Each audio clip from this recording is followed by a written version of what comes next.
Bonjour à tous et bienvenue dans un nouveau numéro de Diagonale. La santé connaît aujourd'hui une véritable révolution avec l'arrivée des nouvelles technologies et tout un tas de data disponibles.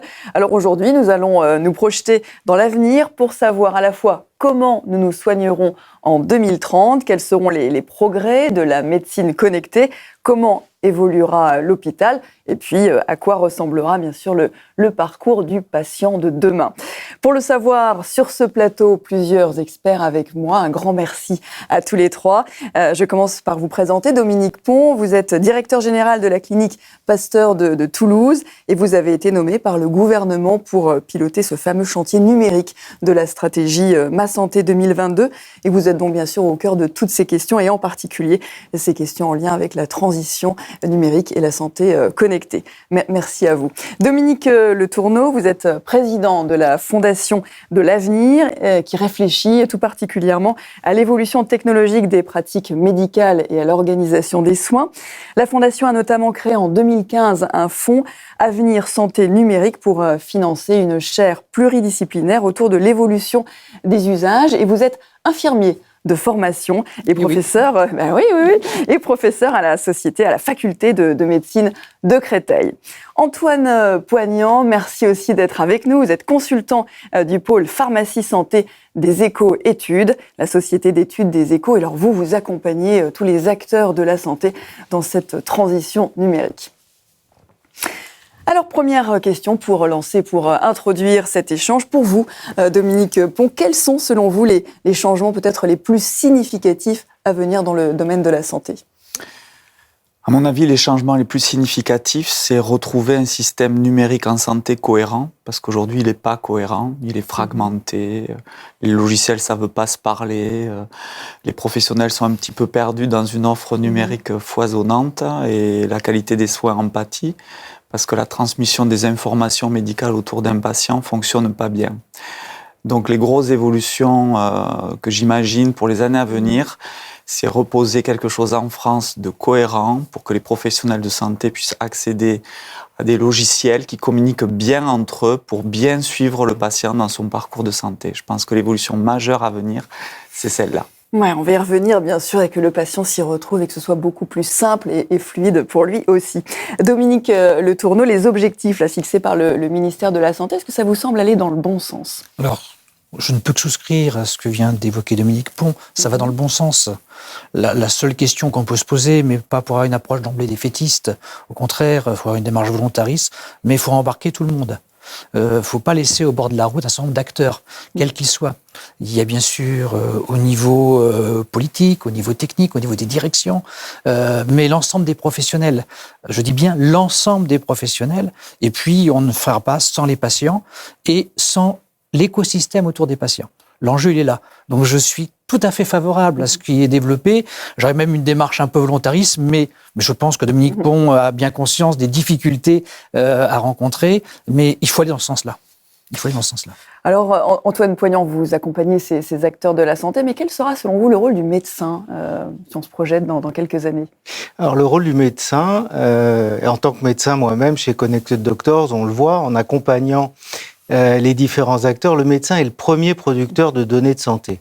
Ça semble logique, et pourtant, les étudiants en médecine n'ont pas une heure d'enseignement sur le sujet. Donc, on a un vrai problème. C'est-à-dire que le premier producteur de données de santé n'est pas au courant qu'il produit des données de santé.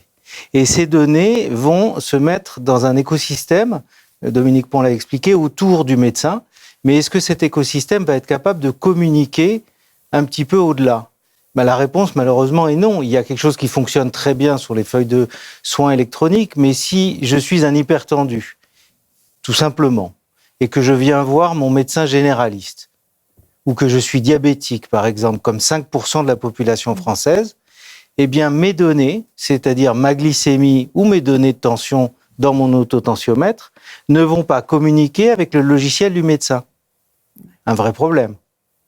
Donc là, voilà, là, une piste d'amélioration. Et c'est intéressant de voir, vous êtes médecin, vous êtes informaticien à la base, donc c'est pas mal de se parler pour voir comment... Il faut se parler. Voilà, il faut se parler. Et pour entrer dans le vif du sujet, pour aller plus loin dans ces échanges, et avant d'aller plus loin dans ces échanges, nous vous proposons de regarder un reportage pour mieux comprendre comment justement le numérique impacte tous ces domaines de la santé. Les Eco-Publishing sont allés ainsi à la rencontre d'un expert d'Orange Healthcare sur le sujet de la santé connectée. Regardez. Je suis le directeur d'Orange Healthcare qui, depuis 17 ans, accompagne les acteurs de la santé dans leur digitalisation et leur transformation digitale. Les grandes préoccupations, on va dire, de nos clients tournent effectivement autour de la sécurité. Chaque patient ou chaque citoyen aspire en tout cas à une grande confiance dans le traitement de ses données et notamment de ses données de santé. Il y a également la problématique économique, bien sûr, puisque globalement, donc, le système de santé doit être aussi efficient d'un point de vue économique, tout en garantissant la qualité des soins.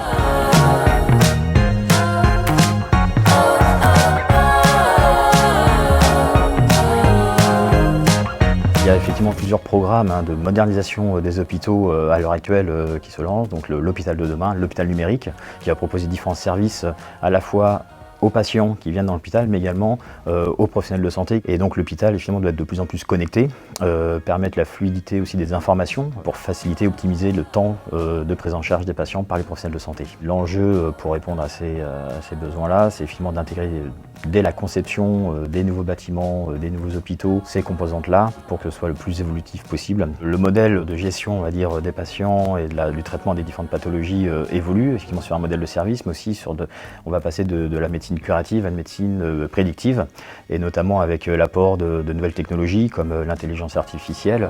On a déjà pu constater de réelles avancées et la pertinence surtout de ces algorithmes qui effectivement peuvent prédire des pathologies à 20 ou 30 ans.